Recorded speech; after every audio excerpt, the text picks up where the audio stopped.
علیکم ورحمۃ اللہ وبرکاتہ۔ ناظرین، شعبان المعظم کے ماہ مقدس میں اسپیشل ایپیسوڈ کے ساتھ ایک مرتبہ پھر ہم حاضر ہیں۔ جلدی سے ہمارے یوٹیوب چینل مفتی محمد بلال کو سبسکرائب کیجئے، لائک کیجئے اور دوستوں کے ساتھ شیئر کیجئے۔ ناظرین کرام، ماہ شعبان المعظم کی فضیلت کے حوالے سے ایک حدیث پاک آپ کے سامنے پیش کرنا چاہوں گا، جس سے آپ کو پتہ چلے کہ ماہ شعبان المعظم کی فضیلت کتنی زیادہ ہے۔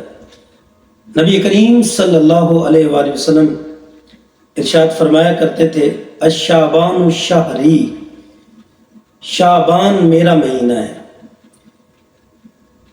شیخ ابو نصر رحمۃ اللہ تعالیٰ علیہ نے بالاسناد ابو سلمہ سے اور انہوں نے ام المومنین سیدہ عائشہ صدیقہ رضی اللہ تعالیٰ عنہ سے روایت کی کہ رسول اللہ صلی اللہ علیہ وآلہ وسلم ماہ شعبان کے روزے کثرت سے رکھتے، اور ہم کہتے تھے کہ سرور عالم صلی اللہ علیہ وآلہ وسلم اب کسی دن کا روزہ نہیں چھوڑیں گے، اور جب آپ صلی اللہ علیہ وآلہ وسلم ناغہ فرما لیتے تو ہمارا خیال یہ ہوتا کہ اب اس ماہ میں آپ صلی اللہ علیہ وآلہ وسلم روزہ نہیں رکھیں گے، اور میں نے ماہ رمضان کے سوا حضور صلی اللہ علیہ وآلہ وسلم کو کسی مہینے کے روزے پورے رکھتے نہیں دیکھا۔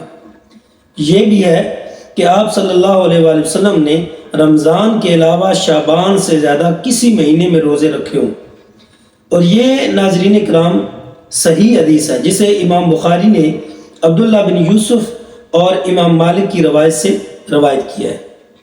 ناظرین اکرام، اس سے پتہ چلتا ہے ماہ شعبان المعظم نبی کریم صلی اللہ علیہ وآلہ وسلم کے نزدیک کتنی عظمتوں والا ماہ مقدس تھا۔ اللہ رب العزت ہمیں اس ماہ مقدس کی عظمت و فضیلت کا احترام کرنے کی توفیق عطا فرمائے۔